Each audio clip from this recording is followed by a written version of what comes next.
বাকারা শুরু করলেন, আলিফ লাম মিম, তিনটে অক্ষর দ্বারা আল্লাহ সূরা শুরু করলেন। আবার দেখেন সূরা মারিয়ামে চলে যান, সূরা মারিয়ামের ভিতরে আল্লাহ রাব্বুল আলামিন আবার বলেন, কাফ হা ইয়া আইন সাদ। আল্লাহ রাব্বুল আলামিন এই সূরা মারিয়ামে পাঁচটা অক্ষর দ্বারা সূরা শুরু করলেন।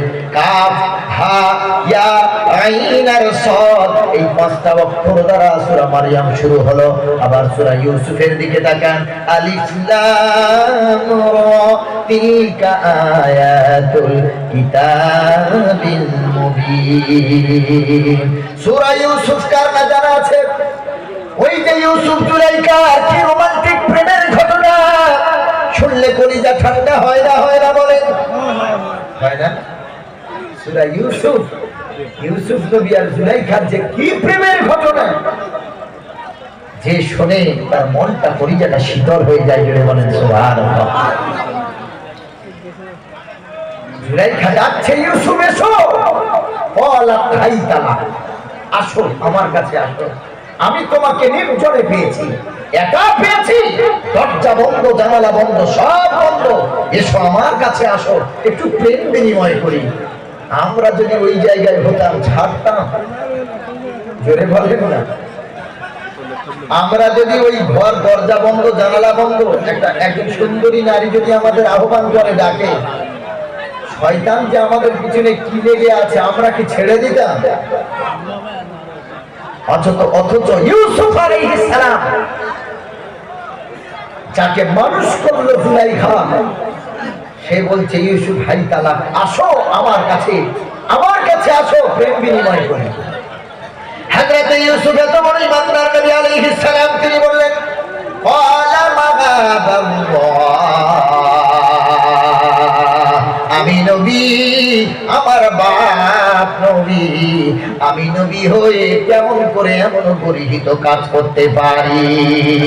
হযরত জুলাইখা বললেন, ইউসুফ, ঘরের ভিতরে কেউ নেই, দরজা বন্ধ, জানালা বন্ধ, এসো আমার কাছে, একটু দুজন মিলে প্রেমের খেলা খেলি।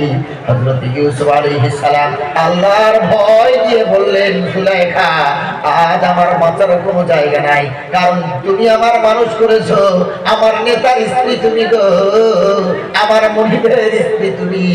আমি থাকতে আমি আমার জীবন দশায় আমার মনিবের সাথে বেঈমানি করতে পারবো না, আমার মনিবের অধিকার নষ্ট করতে পারবো না, আল্লাহর কাছে পরিত্রাণ চাই, আশ্রয় চাই। ক্বালা মাগাদাল্লাহ, ও আল্লাহ, দরজা বন্ধ, জানালা বন্ধ, বাঁচাবার কেউ নাই, ইজ্জত বাঁচাও আল্লাহ, তোমার কাছে আশ্রয় প্রার্থনা করছি। সুবহানাল্লাহ। আবার সেই সূরা ইউসুফের প্রথম তিনটে অক্ষর আলিফ লাম রা, তিন অক্ষর দ্বারা সূরা ইউসুফ আল্লাহ রাব্বুল আলামিন বানালেন, পাঠালেন। তাহলে কি কেমন অক্ষর না গো মুসলমান? কোরআন মাজিদে 26 পারায় সূরা কফ আছে, শুধু একটা অক্ষর দ্বারা শুরু, কফ, ওয়াল কুরআনিল মাজিদ।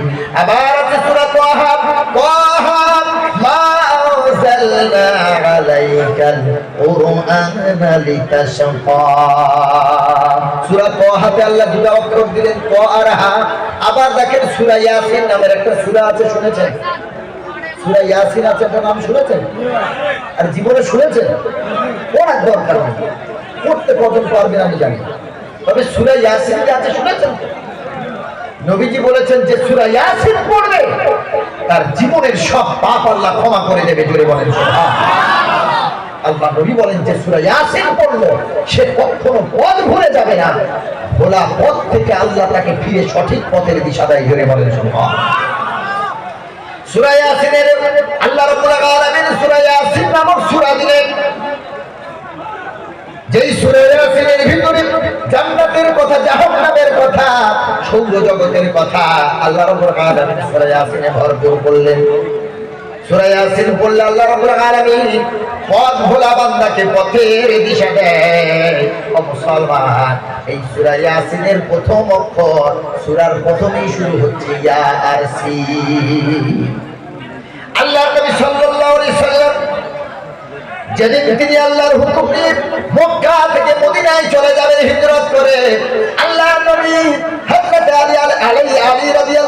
তাআলা আনহুকে ডাকলেন, জামাই রে, আলী তাড়াতাড়ি এসো, আজকে আমার বিছানায় তোমাকে ঘুম পড়িয়ে আমি নবী মদিনায় চলে যাব।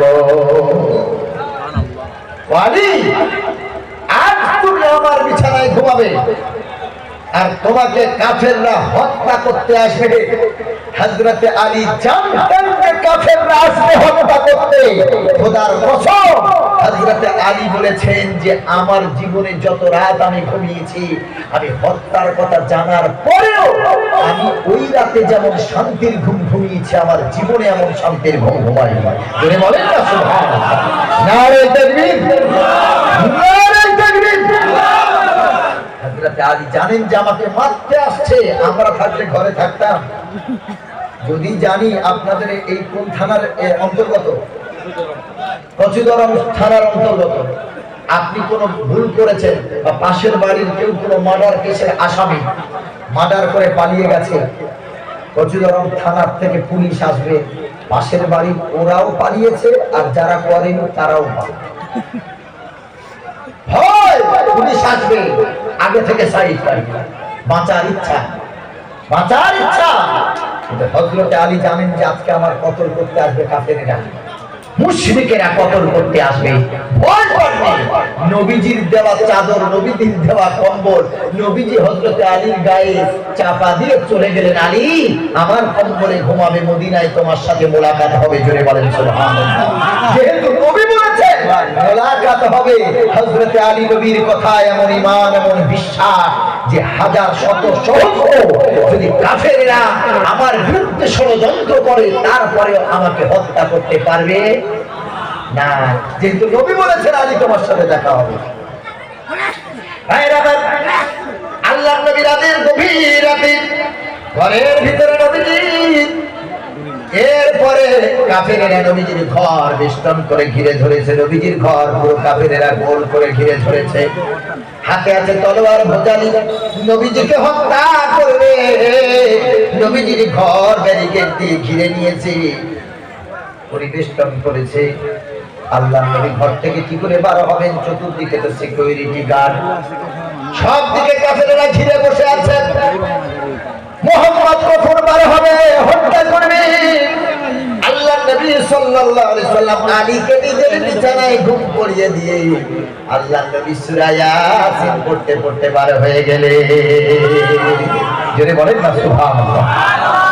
এই সূরা ইয়াসিনের ভিতরে একটা আয়াত আছে শুরুর দিকে, ওয়াজআলনা মিন বাইনি আইদিহিম সাদ্দান ওয়া মিন খালফিহিম সাদ্দান ফাআগশাইনাহুম ফাহুম লা ইউবসিরুন। নবী কোনো চিন্তা নাই, আল্লাহ নবী ঘর থেকে বার হচ্ছে, হাতে এক মুঠো ধুলো নিলেন বা বালি নিলেন, আর এই আয়াত পড়তে পড়তে নবীজি চতুর্দিকে ছড়িয়ে দিলেন। নবীজির হাতের ছড়ানো ধুলোর বরকতে ওয়াজআলনা মিন বাইনি আইদিহিম সাদ্দা ওয়া মিন খালফিহিম সাদ্দা, যে কাফেররা নবীজির ঘর ঘিরে দাঁড়িয়ে ছিল, তাদের সামনে পিছনে আল্লাহ একটা প্রাচীর তৈরি করে দিলেন। জোরে বলেন সুবহানাল্লাহ। আল্লাহ তাদের চোখের সামনে একটা প্রাচীর তৈরি করে দিলেন, বিশাল প্রাচীর ব্যারিকেড তৈরি হয়ে গেল। নবীজি এর মাঝখান থেকে বার হয়ে গেলেন। আল্লাহ বলেন এমন প্রাচীর খাড়া করে দিলাম, তারা আর দেখতে পায় না, দেখার ক্ষমতা হারিয়ে ফেলেছে। জোরে বলেন সুবহানাল্লাহ। আল্লাহর নবী সাল্লাল্লাহু আলাইহি ওয়াসাল্লাম এক মুঠো ধুলি ছড়িয়ে দিলেন, তার বরকতে কাফেররা বন্ধ হয়ে গেল। আমার আল্লাহ নবীর সূরা ইয়াসিন পড়ার বরকতে আল্লাহ তাআলা দুষ্টু শত্রুর কবল হতে আল্লাহ হেফাজত করেছে। তাহলে সূরা ইয়াসিনের বরকত আছে না? পথ ভুলে যাবে, আমার আল্লাহ পথ দেখাবে, কোনো চিন্তা নেই। এই জন্য করে বলি, প্রতিটা অক্ষরের অর্থ আছে, কিন্তু আল্লাহ নবী ছাড়া আর কেউ জানে না। 1000 মানুষের ভিতরে গার্লফ্রেন্ড আর বয়ফ্রেন্ড আছে, তাদের দুজনের ইশারায় কাজ হয়। ওদের ইশারার ভাষা কেউ না বুঝলেও দুজন দুজনকে ভালোবাসে। ওরা বোঝে না, বোঝে না বলেন। আমার ভাষা বুঝতে পারছেন? মনে করেন 1-2 হাজার মানুষের ভিড়ে দুজন বসে আছে, দুজন আছে, গার্লফ্রেন্ড আর বয়ফ্রেন্ড, ইশারায় বিনিময় চলছে, কথোপকথন চলছে। আমি আপনি বুঝতে পারবো না, যাদের ভিতরে ইশারায় কথা হচ্ছে, কোটেশনে মানে আপনার ওই সাংকেতিক চিহ্নে কথা হচ্ছে, ওরা দুজন ওদের ভাষা বোঝে, আর কেউ বুঝবে না। ইশারা ওরা দুজন বুঝবে। ওরা যদি একটা কোনো অক্ষর দিয়ে কথা বলে, ওরা যদি বলে 6, ওর দুজনের ভিতরে কথা আছে 6 মানে বুঝে নিও সন্ধ্যা 5টার সময় বাস স্ট্যান্ডে দেখা করতে হবে। আমরা মনে করবো 6 বলছে, তার মানে এটা বাংলাতে 6, ইংরেজিতে 6। ওদের ভিতরে নাম্বার দিয়ে কথা হচ্ছে 6 মানে 5টা বা 6টায় দেখা করতে হবে, 5 মানে 5টায় দেখা করতে হবে। এক একটা অক্ষর দিয়ে কথা হচ্ছে ওদের মাঝখানে। ওরা দুজন দুজনকে ভালোবাসে, তাই ওদের ভাষা ওরা বোঝে। জোরে বলেন সুবহান। আমার আল্লাহ তার রসুলের সাথে কথা বলছেন, কারণ আল্লাহ রসুল আখেরি পয়গম্বর হলেন হাবিবুল্লাহ। জোরে বলেন সুবহান। আল্লাহ রাব্বুল আলামিন মুসা নবীকে উপাধি দিলেন, দেখেন কালিমুল্লাহ, আল্লাহর কথা। আল্লাহ ঈসা নবীকে বললেন রূহুল্লাহ, আল্লাহর রূহ। আল্লাহ রাব্বুল আলামিন সুলাইমান নবীকে বললেন নবিয়ুল্লাহ। আল্লাহ রাব্বুল আলামিন ইসমাঈল নবীকে বললেন সাবিহুল্লাহ। আল্লাহ রাব্বুল আলামিন ইব্রাহিম নবীকে বললেন খলিলুল্লাহ। আর আমার দয়ার নবীজিকে আমার আল্লাহ তাআলা বললেন হাবিবুল্লাহ। খলিল মানেও বন্ধু, হাবিব মানেও বন্ধু, কিন্তু খলিল বন্ধুর অর্থ আলাদা বন্ধু, আর হাবিব মানে হলো আলাদা বন্ধু। এক ক্লাসে 20 জন 30 জন পড়ে, সব ছেলেমেয়েরা একে অপরের ক্লাস ফ্রেন্ড। কি হয়? ক্লাস ফ্রেন্ড মানে একসাথে সব লেখাপড়া করে, তাই ক্লাস ফ্রেন্ড। পড়াশোনার বন্ধু, ক্লাসের বন্ধু। কিন্তু এদের ভিতরে কিছু থাকে ক্লোজ ফ্রেন্ড, থাকে না? থাকে কথা বলে ক্লোজ ফ্রেন্ড, অন্তরঙ্গ বন্ধু। আবার কিছু থাকে বেস্ট ফ্রেন্ড, থাকে না? থাকে না? তাহলে বন্ধুর ভিতরে এতগুলো ভাগ আছে, class friend, close friend, best friend. Khalil মানে হলো বন্ধু, খলিল মানে হলো সাধারণ বন্ধু, আর হাবিব মানে হলো ক্লোজ ফ্রেন্ড, অন্তরঙ্গ বন্ধু। জোরে বলুন না সুবহানাল্লাহ। এজন্য আমার আল্লাহ তাআলা নবীকে ডাক দিলেন হাবিবুল্লাহ, ও আমার অন্তরের বন্ধু, তুমি খুশি তো আমি আল্লাহ খুশি। জোরে বলেন সুবহানাল্লাহ। ভাইরা আমার, আলিফ লাম মিম, আর এই যত অক্ষর দিয়ে আল্লাহ তাআলা সূরা অবতীর্ণ করেছে, অক্ষরের অর্থ পৃথিবীর কেউ না জানলেও আমার আল্লাহ আর আল্লাহর নবীর ভিতরে মহব্বতের ভাষার কথা। অক্ষর দ্বারা আল্লাহ আল্লাহর নবীর ভিতরে প্রেম বিনিময় হয়। ওই এই কারণে অক্ষরের অর্থ পৃথিবীর কাউকে আল্লাহ জানায় না। সুবহানাল্লাহ। নবীর সাথে আল্লাহর অক্ষরের মাধ্যমে কথা হচ্ছে। আলিফ লাম মিম, কি আল্লাহ বলতে চাইলেন নবীকে? ভিতরের প্রেমের ব্যাপার। সুবহানাল্লাহ পড়ে সুবহানাল্লাহ। মানুষ প্রেমের ভিতরের খবর কি সবাইকে বলে বেড়াবে? কথা বলেন না। ভিতরের খবর কি সবাইকে শেয়ার করা যায়? না। আল্লাহ আল্লাহ রাসূলের ভিতরের প্রেম, অন্তরের বন্ধু, অন্তরের বন্ধুর সাথে কি কথা হবে আল্লাহ কাউকে জানালেন না, অক্ষরের মাধ্যমে আল্লাহ কথা বললেন। জোরে বলেন না সুবহানাল্লাহ। আল্লাহ রাব্বুল আলামিনের রাসূল মিরাজে গেলেন, আল্লাহর সাথে দীর্ঘক্ষণ কথা হলো। আল্লাহ রাব্বুল আলামিন নবীজিকে 50 ওয়াক্ত নামাজ দিয়ে পাঠালেন। আস্তে আস্তে আসমানে হযরতে মুসা নবীর সাথে দেখা। মুসা নবী বলছে, ইয়া রাসূলুল্লাহ, ইয়া হাবিবাল্লাহ, আল্লাহ আপনাকে কি হাদিয়া দিয়েছেন? আল্লাহর নবী বলে, এ মুসা, ও আমার ভাই, আল্লাহ আমার উম্মতের জন্য, আমার জন্য 50 ওয়াক্ত নামাজ দিয়ে পাঠিয়েছে। হযরত মুসা নবী বলছেন, ইয়া রাসূলুল্লাহ, 50-এর ভার আপনার উম্মত বহন করতে পারবে না, তাড়াতাড়ি গিয়ে ডিসকাউন্ট করে আসুন। ইয়া রাসূলুল্লাহ, 50-এর ভার বহন করতে পারবে না, আপনি আল্লাহর কাছে যান, বলুন আরো ডিসকাউন্ট দিন। আল্লাহর কাছে গেলেন, 5 ওয়াক্ত কমাতে আল্লাহ রাব্বুল আলামিন শেষে শুধু 5টা ওয়াক্ত দিলেন। জোরে বলেন সুবহানাল্লাহ। আচ্ছা, আল্লাহ কি আগে জানতেন না যে নবী আবার ফিরে যাবে আল্লাহর কাছে নামাজ কমানোর জন্য? জানতেন না? জানার পরেও কেন আল্লাহ এই কৌশলটা করলেন? প্রশ্ন হতে পারে না যে আল্লাহ তো জানেন যে 5 ওয়াক্তের বেশি ওনার উম্মত নিতে পারবে না, তাহলে আল্লাহ কেন 50 দিলেন প্রথমে? ভাইরা আমার, আল্লাহ তার নবীকে কত ভালোবাসেন, কত মহব্বত করেন গো মুসলমান। আমার আল্লাহ বারবার কমাতে যতবার কমিয়েছেন, আবার মুসা নবীর সাথে দেখা, মুসা নবী বলেছেন আরো কমিয়ে আনুন, উনি আবার গিয়েছেন কমাতে। এইভাবে কমাতে শেষে 5টা ওয়াক্ত নিয়ে যখন ফিরছেন, তখন মুসা নবী বলছেন, ইয়া রাসূলুল্লাহ, এই 5 ওয়াক্ত আপনার উম্মত তাও এর ভার বহন করতে পারবে না, এর হক আদায় করতে পারবে না, করতে পারবে না, আপনি আবার ফিরে যান, আরো কমিয়ে আনুন। আমার নবী বলেন, না, আমি আর কতবার যাব কমাতে, আমার লজ্জা লাগে, আমি লজ্জা বোধ করি আল্লাহর কাছে বারবার কমানোর জন্য। ভাইরা আমার, আল্লাহর সাথে নবীর সরাসরি কথা, জোরে বলেন সুবহানাল্লাহ। নবীর সাথে আল্লাহর সরাসরি কথা। হযরত মূসা নবী আল্লাহর সাথে কথা বলবেন, আল্লাহ বললেন, ফাখলানা আলাইক, ও মূসা, ইন্নাকা বিল ওয়াদিল মুকদ্দাসি তুওয়া, এটা পবিত্র জায়গা, এইখানে তুমি জুতো পরে আসতে পারো না গো মূসা, তুমি জুতো খুলে আমি আল্লাহ আমার সাথে দিদার করবে। নবীজির ব্যাপারে সশরীরে জুতো সহ আল্লাহর সাথে দিদার, জোরে বলেন সুবহানাল্লাহ।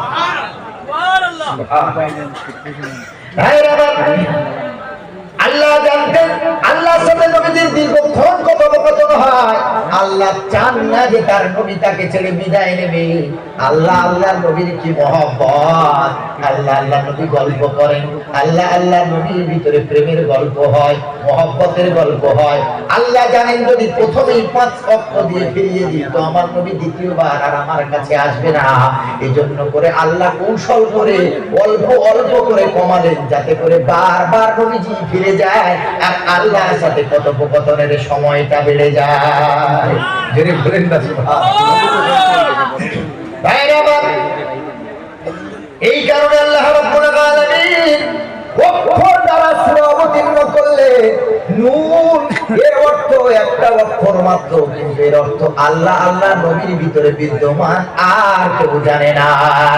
এরপরে আল্লাহ রাব্বুল আলামিন বলেন, ওয়াল কলামি ওয়া মা ইয়াসতুরুন। নূনের ব্যাখ্যা শেষ, এবার আসছি ওয়াল কলামি ওয়া মা ইয়াসতুরুন। শপথ হলো কলমের, ওয়া মা ইয়াসতুরুন, এবং কলম দ্বারা যা লেখা হয় লেখার শপথ। তারপরে আল্লাহ বলেন, মা আনতা বিনিয়ামতি রাব্বিকা বিমাজনুন, ও নবী, আপনি আপনার প্রভুর অনুগ্রহে দয়ার বরকতে আপনি বিকারগ্রস্ত না, ম্যাড নয়, পাগল নয়। জোরে বলেন সুবহানাল্লাহ। নবীজির ব্যাপারে আল্লাহ তাআলা কথা বলছেন, নবীজির আল্লাহ তাআলা গুণ বর্ণনা করছেন, তার সাথে কলমের কি সম্পর্ক? আল্লাহ তাআলা কলমের কসম কেন করলেন? আল্লাহ তাআলা কলমের শপথ কেন করলেন? নবীজির সাথে কলমের কি সম্পর্ক? কি বাবাজি, আমার নাম মনিরুল ইসলাম। এখন আমার কেউ বলছে কলকাতা থেকে মনিরুল ইসলাম এসেছিল, তাফসীর করে গেছে, আমাদের খুব ভালো লেগেছে। ছেলেটা হাফেজ ছিল, মাওলানা ছিল। আল্লাহ তুমি অহংকার মুক্ত করো, সকলে বলেন আমিন। বোঝানোর জন্য বলছি, ছেলেটা হাফেজ ছিল, মাওলানা ছিল, ভালো ছেলে। আমার ব্যাপারে কেউ কোনো গুণ বর্ণনা করলো, আলহামদুলিল্লাহ। কিন্তু আমার গুণ বর্ণনা করার আগে যদি কেউ বলে শপথ হলো গাছে, শপথ হলো সূর্যের, এই কসম গাছের, সূর্যের, মাটির কসম খেয়ে তারপরে যদি বলে মনিরুল ইসলাম ভালো ছেলে, তাহলে আমার গুণ বর্ণনার সাথে গাছের শপথ, আমার গুণ বর্ণনার সাথে মাটির শপথ, আমার গুণ বর্ণনার সাথে সূর্যের কসমের সাথে কোনো সম্পর্ক থাকতে পারে? নাই। যেটা বলে সরাসরি বলবে ছেলেটা ভালো ছেলে। মনে করুন হুজুরকে বলছেন, মুফতি মকিদুর রহমান সাহেব এই প্রথম যে জলসাটা করে এসেছে ওতেও ছিলেন, আমার পরে ওখানে জলসা করে আসছেন এখানে। মনে করেন ওনার কেউ গুণ বর্ণনা করছে, সরাসরি বলবেন মুফতি মকিদুর রহমান সাহেব খুব ভালো মানুষ, খুব আমলি মানুষ।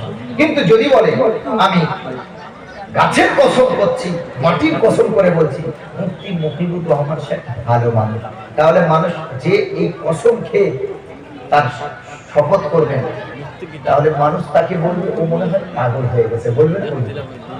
কারণ মানুষের গুণের সাথে গাছের শপথের কি সম্পর্ক? এবার চিন্তা করার বিষয় আছে।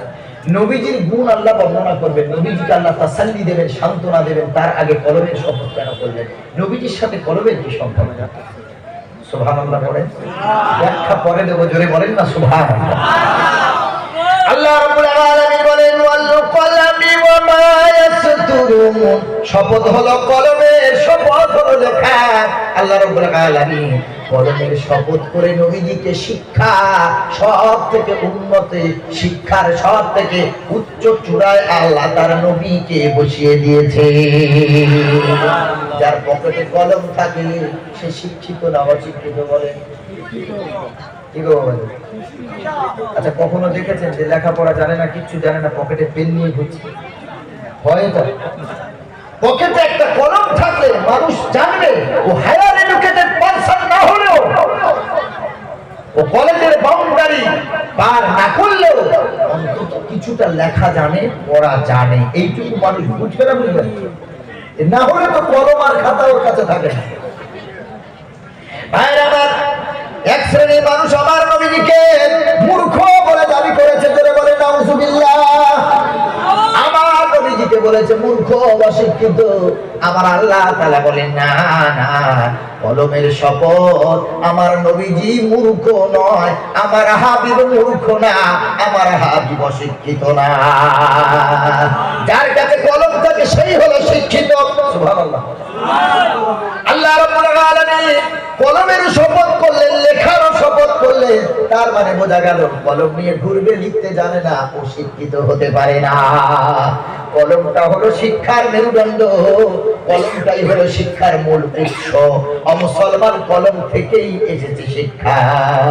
যদি বলেন এর প্রমাণ আছে কলম থেকেই যে শিক্ষা এসেছে, আল্লাহ রাব্বুল আলামিন বলেন ইকরা বিসমি রাব্বিকাল্লাযী খালাক খালাকাল ইনসানা মিন আলাক ইকরা ওয়া রাব্বুকাল আকরামুল্লাযী আল্লামা বিল কলম। জোরে বলেন নারে তাকবীর, নারে তাকবীর।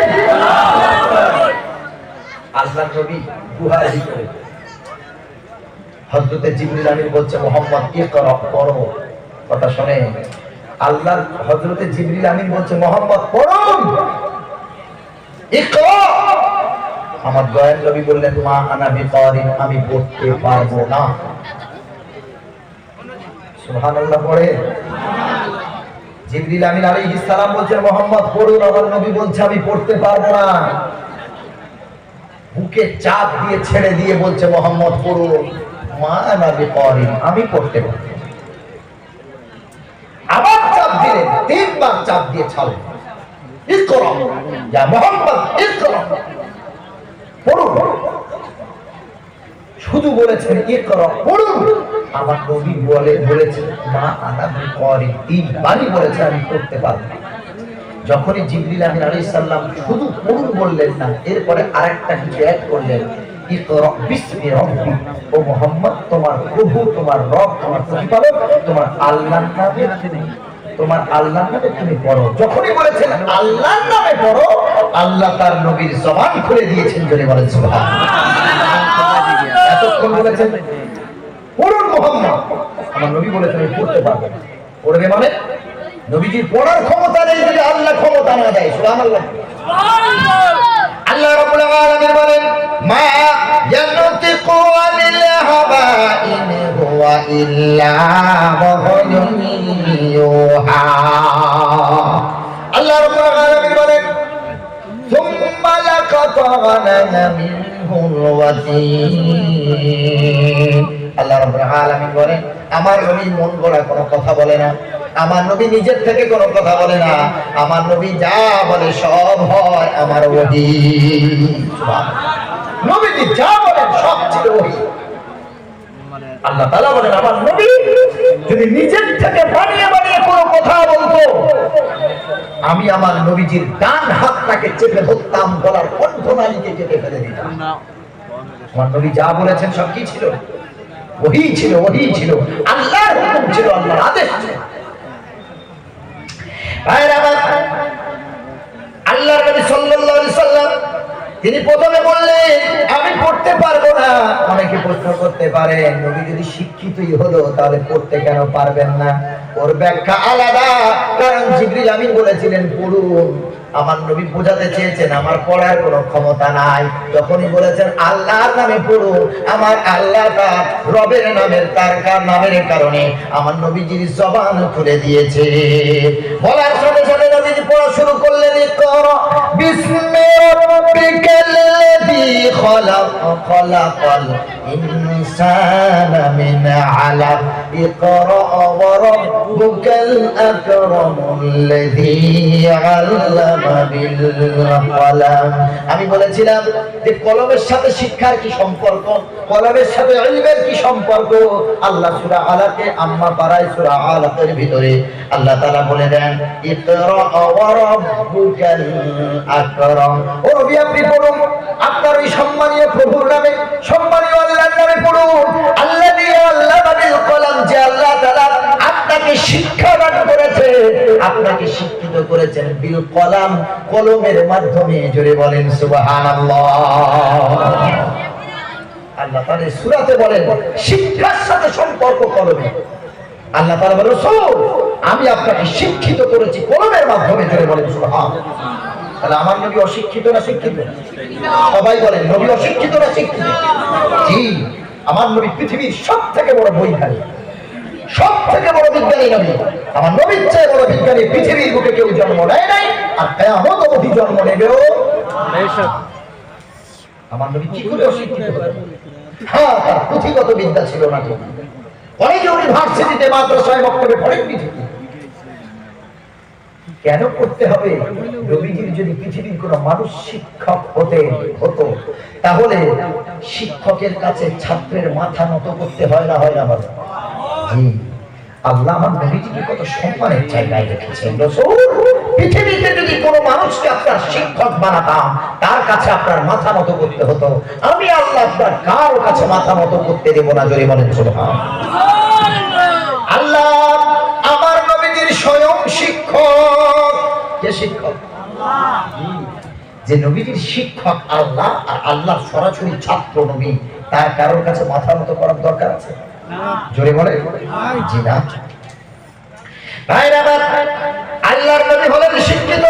বিশ্ব নবী মুহাম্মদ রাসূলুল্লাহ সাল্লাল্লাহু আলাইহি সাল্লাম বলেন ইন্নামা বুইসতু মুআল্লিমান। আল্লাহ নবী বলেন আল্লাহ তাআলা আমাকে পৃথিবীর বুকে পাঠিয়েছেন মুআল্লিম করে, শিক্ষকের শিক্ষক করে। আল্লাহ তাআলা আমাকে পাঠিয়েছে। নবীর হাদিস ইন্নামা বুইসতু মুআল্লিমান। আমার রাসূল বলছেন আমি পৃথিবীতে প্রেরিত হয়েছি, আল্লাহ আমাকে পাঠিয়েছেন মুআল্লিম করে, শিক্ষকের শিক্ষক। যদি তাই না হবে, আমার নবীকে তারা পাগল বলে গালাগালি করেছে। আমার নবী যদি অশিক্ষিত হবে, এত সুন্দর করে কোরআনটা কি করে তেলাওয়াত করতে পারে? সম্ভব কি বলেন? যে পাগল হবে সে কি কোরআন পড়তে পারে? সুন্দর করে কোরআন পড়তে পারে না। পাগল হলেও যদি সে কোরআন ভুলভাল পড়তে পারে। ও মুসলমান বাবাজি, আমার নবী কাবা শরীফের গায়ে হেলাল দিয়ে ওয়াজ নসিহত করছেন, কোরআন মাজিদ পড়ছেন আমার দয়ার নবী। আর কাফেরদের লিডার গুলো প্রত্যেকটা মোড়ে মোড়ে মোড়ে মোড়ে বসে গেছে। যারা বিদেশ থেকে হজ করতে আসছে হজের মৌসুমে, বলছে শোনো হে তোমরা হজ করবে বাধা নাই, কিন্তু ওই কাবা ঘর, ওই কাবা ঘরের গায়ে হেলান দিয়ে যে লোকটা বসে আছে তার কাছে যাবে না, তার মুখের কোরআন শুনবে না। হলো জাদুঘর। আউযুবিল্লাহ। আল্লাহ রাব্বুল আলামিন বলেন মা হুয়া বিকাউলি শাবির ওয়ালা বিকাউলি কাহিন কলিলাম মা তাযাক্কারুন। আল্লাহ তাআলা বলেন আমার কালাম, আমার কোরআন কোন জাদুঘরের বিদ্যা না। আমার কোরআন কোন জাদুঘরের কথা না, কোন শায়েরের কথা না, কবির কথা না। আমার কোরআন ইন্নাহু লাকাউলু রাসূলিন কারীম। আমি আল্লাহ দুনিয়াতে পাঠিয়েছি সম্মানিত বার্তাবাহকের মাধ্যমে, জিবরিল আমিনের মাধ্যমে কোরআনকে আমার রাসূলুল্লাহর উপরে পাঠিয়েছি। যেই দিন কোরআন অবতীর্ণ হওয়া শুরু হয়েছে, যেই দিন আমার নবীর জন্ম হয়েছে, ওই দিন থেকে এই আসমানে কড়া প্রহরীর ব্যবস্থা আল্লাহ করে দিয়েছে। যদি বলেন না সুবহানাল্লাহ। কারণ তাওরাতে, জাবুরে, ইনজিল শরীফে বিকৃত ঘটেছে, বিকৃতি হয়েছে, মানুষের ধারণা সেই সব কিতাবে ঢুকে গেছে। কিন্তু আমাদের কোরআনে, আল্লাহর কোরআন মাজিদে আজও পর্যন্ত ভেজাল কেউ ঢোকাতে পারেনি, করতে পারেনি। আর কিয়ামত পর্যন্ত আল্লাহ চ্যালেঞ্জ করেছেন, কেউ এর ডুপ্লিকেট করতে পারবে না। জোরে বলেন সুবহানাল্লাহ।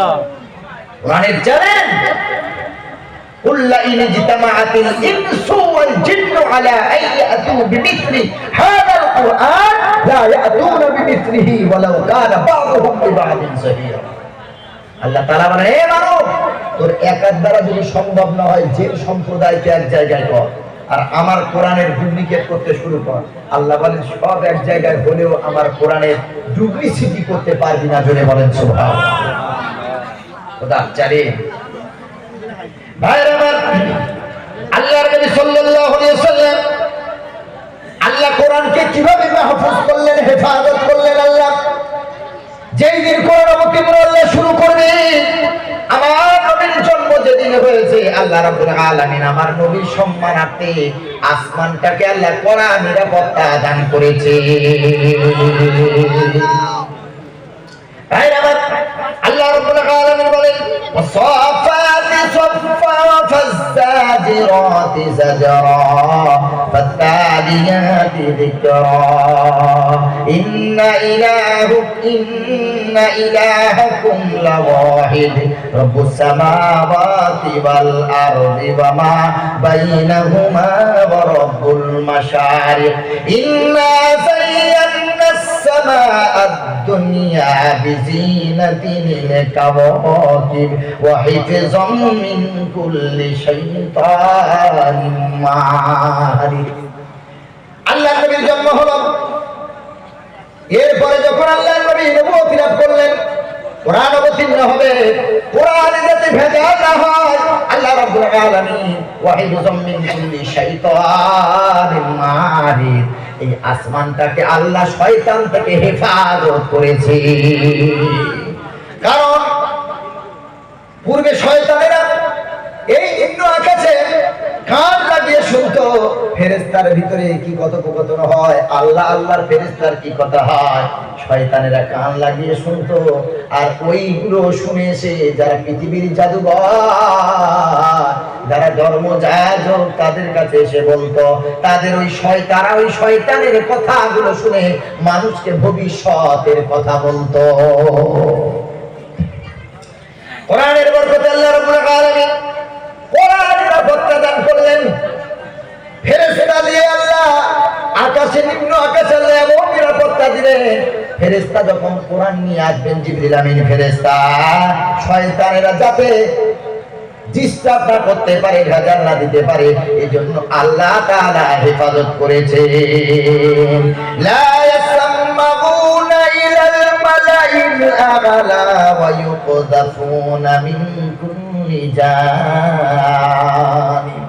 লা ইয়াসমাউনা ইলাল মালাইল আ'লা, যদি শয়তানেরা ঊর্ধ্ব জগতের কোনো কথা শুনতে চাইতো, তারা তো শুনতে পারবে না, কিন্তু তারা শুনতো ঊর্ধ্ব জগতের কথা এইভাবে কান লাগিয়ে আকাশে।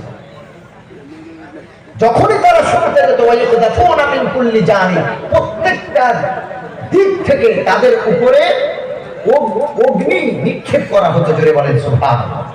যে শয়তানগুলো শুনতে যেত, আগুনের গোলা তাদের উপরে নিক্ষিপ্ত হতো। দুহুরান ওয়ালাহুম আযাবুন ওয়াসি, তাড়িয়ে নিয়ে যেত ওদেরকে আগুনের অগ্নিগোলা, ওদের তাড়িয়ে তাড়িয়ে দুনিয়ায় বিতাড়িত করতো। আর এমন করে এই ফাঁকে হযরত জিবরিল আমিন আলাইহিস সালাম কোরআনের আয়াতগুলো নিয়ে আমার নবীর কাছে হাজির হতেন। জোরে বলেন সুবহানাল্লাহ। আল্লাহ রাব্বুল আলামিন বলেন, ইল্লা মান খাতিফাল খাতফাতা ফাআতবাহু শিহাবুন সাকিব। আল্লাহ রাব্বুল আলামিন বলেন, ইল্লা মান ইস্তারাকাস সামাওয়াত, আল্লাহ তাআলা বলেন, তারা যদি চুরি করে কিছু শুনতে যেত, তারা যদি চুরি করে গোপনে গোপনেও যদি শুনতো, আল্লাহ বলেন ফাআতবাহু শিহাবুন সাকিব, প্রজ্বলিত আগুন তাদেরকে ধাওয়া করে তাড়িয়ে দিত। ভাইরা আমার, এই নির্ভেজাল কোরআন, কোনো ভেজাল নাই কোরআনে। আল্লাহর নবী সাল্লাল্লাহু আলাইহি সাল্লাম তার জবানে কোরআন মাজিদ কাবা ঘরে হেলান দিয়ে পড়ছে, জোরে বলেন সুবহানাল্লাহ। এখন কাফেররা বলছে মুহাম্মাদের গলায় কোরআন শুনবি না, জাদুবিদ্যা ওটা, ও যা বলে সব জাদুর মন্ত্র পড়ে, তোরা প্রভাবিত হয়ে যাবি, পড়বি না। মুসলমান বাবাজি, দাউদ নবী আলাইহিস সালাম যাবুর তেলাওয়াত করতেন। দাউদ নবীর কণ্ঠস্বর এত মধুর ছিল, তার যাবুর পড়া শুনে উড়ন্ত পাখি বসে যেত, জোরে বলেন সুবহানাল্লাহ। নদীর মাছ থমকে দাঁড়াতো উপরিভাগে এসে যাবুরের তেলাওয়াত শুনতো। তাহলে দাউদ নবীর মুখে যদি যাবুর পড়ার এই আকর্ষণ হয়, যিনি নবীদের নবী, শ্রেষ্ঠ নবী, তার জবানে কোরআন পড়ার আকর্ষণ কেমন হবে চিন্তা করে। আল্লাহ নবী কোরআন মাজিদ পড়ছেন, এদেরকে শিখিয়ে দেওয়া হয়েছে লোকরা পাগল জাদুকর, ওর কাছে যাবি না। তারা বললো যাবো না, ঠিক আছে, কিন্তু দেখতে তো অসুবিধা নেই, দূর থেকে দেখবো। আর মানুষের বৈশিষ্ট্য হলো যেটাকে নিষেধ করা হয় সে সেটা আরো বেশি করে করে। ডাক্তার বলেছে সুগার হয়েছে, আলু খাবে না, ও বললে একটু না খেলে কি হয়, কি ব্যাপার? সুগার হয়েছে, ডাক্তার বলেছে মিষ্টি খাবি না, তোর চোখ ঠিকরে বার হয়ে যাবে। ও বলতে শোনো, এই শীতের সময় গুড়ের রসগোল্লা, এদিকে গুড়কে কি বলে? গুড় বলে। ত্রিপুরাতে আবার কি একটা নাম, মধুর, মধুর, হ্যাঁ না না, আরেকটা নাম কি সেদিন বলছিল বাবা, একটা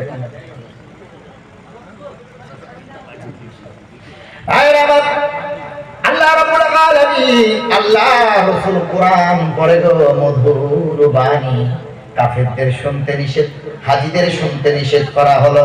হাজীরা আরো কাছে যায়, ওদেরকে শেখানো হয়েছে পাগল পাগল, কাছে যাবি না জাদুঘর। তারা দূর থেকে দেখেছে যে মানুষটা পাগল হবে, এত সুন্দর দেখতে কেমন করে হয়? পাগল যদি হয় এত সুন্দর, এত সুন্দর আকর্ষণ, চুলটা তার আঁকড়ানো কামানো, মাথার চুলটা একটু কুচকানো, আর ভ্রুটা কি সুন্দর, তার জোড়া ভ্রু, কি সুন্দর ভ্রু, নাকের ছিদ্রগুলো ছোট্ট ছোট্ট ছিদ্র। ও মুসলমান বাবাজি, নাকটা একটুখানি উঁচু, কি সুন্দর দেখতে, কি তার নাক নকশা। সবাই বলে শোনো, হ্যাঁ পাগল যদি হয় তো একটা পাগল মানুষ এমন সুন্দর থাকতে পারে না। আল্লাহর নবীর কাছে যেতে নিষেধ করলো, নবীর আকর্ষণ, নবীর নূরের তাজাল্লির আকর্ষণ এমন ভাবে তাদের চুম্বকের মতো টান দিয়েছে, সবাই কাছে আস্তে আস্তে নবীকে ঘিরে বসে গেছে। এইবার নবীর জবানে কোরআন শুনতে লেগেছে, সবাই দরদর করে কাঁদে, চোখ থেকে পানি পড়ে। কি শোনায়, এটা কোনো জাদুঘরের কালাম হতে পারে না, এটা হলো আল্লাহর কালাম। মন ভরে কলিজা ঠান্ডা করে কোরআন মাজিদ শুনলো। শুধু তাই নয়, তারা শুনে আল্লাহর নবীর হাতে হাত দিয়ে ইসলামের কালেমা পড়ে নিয়েছে। যেই কাফেরের আবু জাহাল, উতবা, সাইবা, আবু সুফিয়ান, তারা চিন্তা করলো, যেটা চিন্তা করেছিলাম মুহাম্মাদের বিরুদ্ধে ওদের লাগিয়ে দেবো, এরা তো সব মুহাম্মাদের পক্ষে হয়ে গেছে। এখন তারা যখন হজ করে ফিরছে, তখন তাদেরকে আবার কিভাবে ব্রেন ওয়াশ করছে দেখেন। বললো তোদেরকে নিষেধ করলাম, তারপরেও গেলি, তারপরে মুসলমান হয়ে গেলি, তারপরে মুহাম্মদকে সত্য নবী বলে মেনে নিলি, তোদের কাছে জানতে চাই। ওই কাফেরেরা তখন ব্রেন ওয়াশ করছে দেখেন। এখন বর্তমানে এমন ওই কাফেরের দল এমন আছে, মুসলমানদের ব্রেন ওয়াশ করে দেয়। তারা ব্রেন ওয়াশ করছে। এই তোরা যাকে নবী বলে মানলি, মালি হাদার রাসূল, কিভাবে সে নবী হতে পারে? কিভাবে সে নবী হতে পারে? কিভাবে ব্রেন ওয়াশ করছে দেখেন। বলে যাকে তোরা মুহাম্মদকে নবী বলে মানলি, ইসলাম কবুল করলি তার হাতে, মালি হাদার রাসূল, কি করে সে নবী হতে পারে বলতো? যুক্তি দেখাচ্ছে।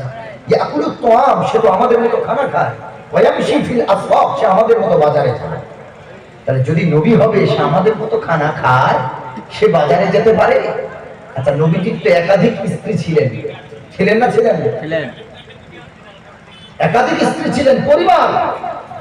নবীজি স্বামী, স্ত্রীরা খাবে কি, বাজার করার দায়িত্ব কি স্ত্রীরা বেপরদা হয়ে বাজারে যাবে না তার স্বামী গিয়ে বাজার করে আনবে? জোরে বলে। এই সমাজে বহু স্বামী এমন আছে নিজে যায় না, নিজের স্ত্রীদেরকে নির্লজ্জের মতো বাজারে পাঠায়। এরা দায়ুস। আর বিশ্বনবী মুহাম্মদ রাসূলুল্লাহ সাল্লাল্লাহু আলাইহি সাল্লাম কুল কায়নাতের নবী বলেছিলেন, দায়ুস লা ইয়াদখুলুল জান্নাহ, দায়ুস যারা হবে তারা জান্নাতে যেতে পারবে না। মিন রিহিল জান্নাহ, তারা জান্নাতে তো যাবেও না, জান্নাতের গন্ধও তারা পাবে না। তুমি বাপ আছো, বড় দাদা আছো, তোমার মেয়েটা বেপরদা হয়ে চলছে, তোমার স্ত্রী বেপরদা হয়ে চলছে, তোমার বোন বেপরদা হয়ে চলছে, আর তুমি নামাজ পড়ে তুমি হজ করে বিশাল হাজি হয়েছো, তোমার ওই হজ কবুল হবে গো? ভাইরা আমার, আল্লাহর নবী সাল্লাল্লাহু আলাইহি সাল্লামের ব্যাপারে এবার তাদের ব্রেন ওয়াশ করছেন। বলছে মালি হাদা রাসূল, কিভাবে নবী হওয়া সম্ভব? ইয়াকুলু তাম, সে খানা খায়, ওয়ায়ামশি ফিল আসফাক, বাজারেও যায়। তারপরে বলে যদি নবী হতো লাউলা উনজিলা ইলাইহি মালাকুন ফায়াকুনা মাহু নাদিরা, মুহাম্মদ যদি সত্য নবী হতো তার কাছে একজন বডিগার্ড থাকতো যে তার এমন করে তার কাছে থাকবে তার রক্ষণাবেক্ষণের জন্য, এবং যদি সত্য নবী হবে এমন ফেরেশতা তার কাছে থাকবে, এমন বডিগার্ড থাকবে যে সত্যের কথা বলে আমাদের ভয় দেখাবে। যদি নবী হয় তো তার কাছে একটা বডিগার্ড থাকবে, ফেরেশতা থাকবে, তো কই তার কাছে ফেরেশতা? কিভাবে প্রেম হয়? তারা তখন বলল লাউলা উনজিলা ইলাইহি মালাকুন ফায়াকুনা মাহু নাদিরা আও ইয়ালকা ইলাইহি কানজুন, যদি সে প্রকৃত নবী হবে তো তার বিশাল অট্টালিকা হবে, বিশাল ঘরবাড়ি হবে, কিন্তু আমার নবীর কোনো লোভ ও লালসা ছিল না। নবীজি খাদিজার মতো একজন ধনী নারীকে বিয়ে করলেন। ও খাদিজা, আমার থেকে 15 বছরের বড় অসুবিধা নাই, কিন্তু আমি তোমার টাকা দেখে বিয়ে করব না। আমি বিয়ে করতে পারি একটা শর্তে, তোমার যত টাকা পয়সা সম্পদ আছে মক্কার গরিব এতিম দুস্থ দরিদ্রকে যদি দান করে দাও, আমি মুহাম্মদ তোমার স্বামী হতে রাজি। জোরে বলেন সুবহানাল্লাহ। নবীজির লোভ ছিল না। আল্লাহর নবী সারা জীবন দোয়া করে গেছেন, আল্লাহুম্মা হালিনি মিসকিনা, আয় আল্লাহ আমি যতদিন বাঁচবো যেন মিসকিনের মতো বাঁচতে পারি, গরিবের মতো বাঁচতে পারি। ওয়ামতিনি মিসকিনা, আয় আল্লাহ আমি যখন ইন্তেকাল করব আমার মৃত্যু, আমার ইন্তেকালটাও যেন হয় মিসকিনের মতো। শুধু তাই নয়, আমার নবী গরিবকে কত মহব্বত করেছেন। আমার নবী আল্লাহর কাছে দোয়া চাইতেন, ওয়াহশুরনি ফি যুমারাতিল মাসাকিন, আয় আল্লাহ আমি মিসকিনের মতো বাঁচতে চাই, মিসকিনের মতো ইন্তেকাল হতে চাই। শুধু তাই নয়, কিয়ামতের কঠিন দিনেতে আল্লাহ আমাকে গরিবের সারিতে দাঁড় করিয়ে হাসর করবেন, আমি এটাই চাই। ভাইরা আমার, এরপরে তারা জিজ্ঞাসা করছে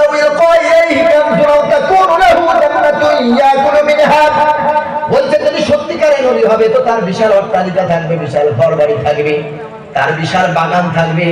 কারণ আরবের মানুষদের যারা বড় লোক ছিল বিশাল খেজুরের বাগান সব থাকতো। বলছে যদি নবী হতো তাহলে তার আল্লাহ তাকে গরিব কেন বানালো, কেন বাগানের মালিক বানালো না? যদি বাগান থাকতো ইয়াকুলু মিনহা, ওই বাগান থেকে তো সে খাদ্য গ্রহণ করত।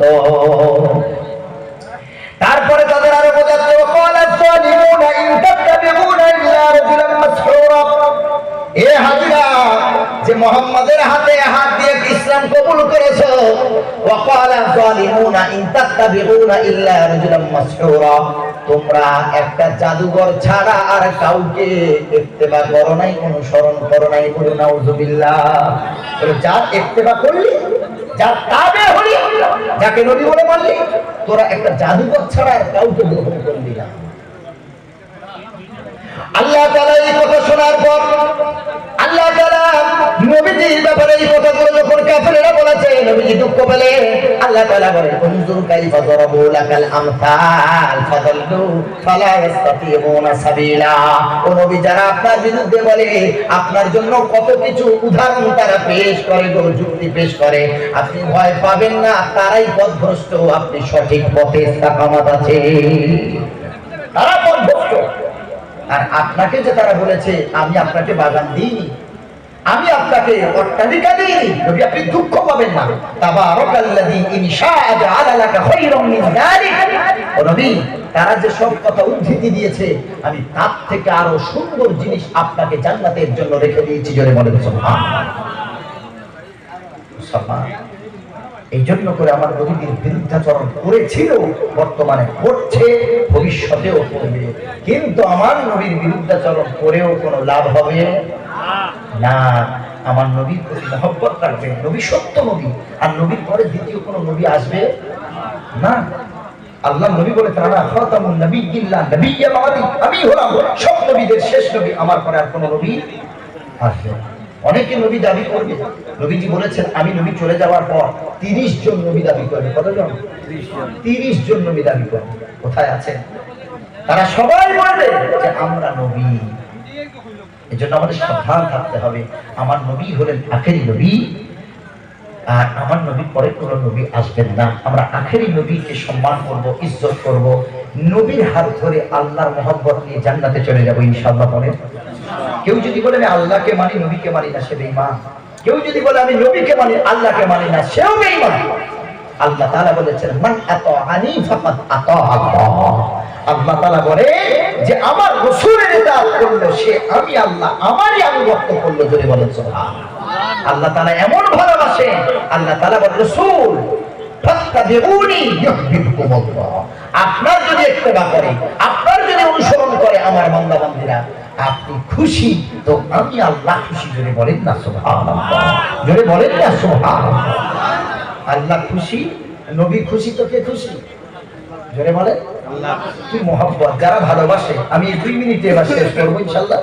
যারা ভালোবাসে একে অপরকে, ভালোবাসার টানে তারা কি বলে যে তুমি তোমার খাওয়া মানে আমার খাওয়া হয়ে গেছে। বলে না? বলে। যদিও না খেয়ে থাকে না, কিন্তু মন রাখতে বলে না? বলে না যে সোনা পাখি তুমি খেয়েছো মানে আমার খাওয়া হয়ে গেছে। তুমি ঘুমাও, শান্তির ঘুম। কল রেখে ও ঘুমাচ্ছে, এ চুপ করে ধরে আছে। কি ভালোবাসা রে! বলছে তোমার ঘুম মানে আমার ঘুম, তোমার খাওয়া মানে আমার খাওয়া। চিন্তা করেন বাবাজি, আমরা দুনিয়ার ভালোবাসায় যদি এই অবস্থা হয়, দুনিয়ার ভালোবাসায় যদি আমাদের এই অবস্থা হয়, তাহলে আল্লাহর যে নবীকে এত ভালোবাসেন, নবীকে এতিম করেছেন, বাপ নিয়েছেন, মা নিয়েছেন, তার শখের বিবি তুলে নিয়েছে, আল্লাহ এত কষ্ট দিয়েছেন। এজন্য আল্লাহ রাব্বুল আলামিন তার নবীকে বলছেন, নবীজি আপনি খুশি তো আমি খুশি, কারণ আমার সাথে আপনার অন্তরঙ্গের ব্যাপার, মহব্বতের ব্যাপার। আপনি রাজি আমি রাজি, আপনি নারাজ আমি নারাজ। সুবহানাল্লাহ, সুবহানাল্লাহ। নারে তাকবীর, নারে তাকবীর। এক্ষুনি হুজুর কথা বলবেন, নারে তাকবীর। জামানা দিওয়ানা ও গো মা আমিনা, তোমার লালের নাই তুলনা মা গো, তোমার লালের নাই তুলনা। জামানা দিওয়ানা ও গো মা আমিনা, তোমার লালের নাই তুলনা মা গো, তোমার লালের নাই তুলনা। মেঘে মাথায় ছায়া করে রোদ না লাগে যায়, মেঘে মাথায় ছায়া করে রোদ না লাগে যায়, আর গরম মরু পায়ের তলায় শীতল হয়ে যায়। নারে তাকবীর। মেঘে মাথায় ছায়া করে রোদ না লাগে যায়, আর গরম মরু পায়ের তলায় শীতল হয়ে যায়। নূরানি বদনে হাওয়া চলে সনসনে, নূরানি বদনে হাওয়া চলে সনসনে, খেজুর পাতা হেলায় সদনা মাগো, তোমার লালের নাই তুলনা। জামানা দিওয়ানা ও গো মা আমিনা, তোমার লালের নাই তুলনা মা গো, তোমার লালের নাই তুলনা। মোদের নবীর জন্ম হলো যেদিন মক্কায়, মোদের দয়ার নবীর জন্ম হলো যেদিন মক্কায়, শুকনো গাছে ফুল ফুটিল মরু সাহারায়, শুকনো গাছে ফুল ফুটিল মরু সাহারায়, মাথা নিচু করে আল্লাহর দরবারে, মাথা নিচু করে আল্লাহর দরবারে, উম্মতেরই জানাই শুভ কামনা, মাগো তোমার লালের নাই তুলনা, জামানা দিওয়ানা ও মা আমিনা, তোমার লালের নাই তুলনা, মাগো তোমার লালের নাই তুলনা। আল্লাহুম্মা সাল্লি আলা ওয়া আখিরু দাওয়ানা আলহামদুলিল্লাহি রাব্বিল আলামিন। আসসালামু আলাইকুম ওয়া রাহমাতুল্লাহি ওয়া বারাকাতুহু। সকলে খাস করে দোয়া করবেন, কারণ আজ 10 দিন আমাকে থাকতে হবে সেই 2 তারিখ পর্যন্ত আশামাপ্তি পুরাতে। অনেক কষ্ট ফ্যামিলি ছেড়ে আসা, এই জন্য করে যারা বাইরে এইভাবে সফর করেন মনটা অনেক কষ্টে ভরা থাকে। আপনারা দোয়া করবেন খাস করে। আমার পরে হুজুর আসছে, আগের যে জলসা করে এসেছি ওখানেও হুজুর ছিলেন মুখ্য অতিথি হিসেবে। আল্লাহ কবুল করুক, তারও জবান থেকে আল্লাহ দামি দামি কথা বলার তৌফিক দান করুক। সকলে বলেন আমিন। আসসালামু আলাইকুম ওয়া রাহমাতুল্লাহি ওয়া বারাকাতুহু।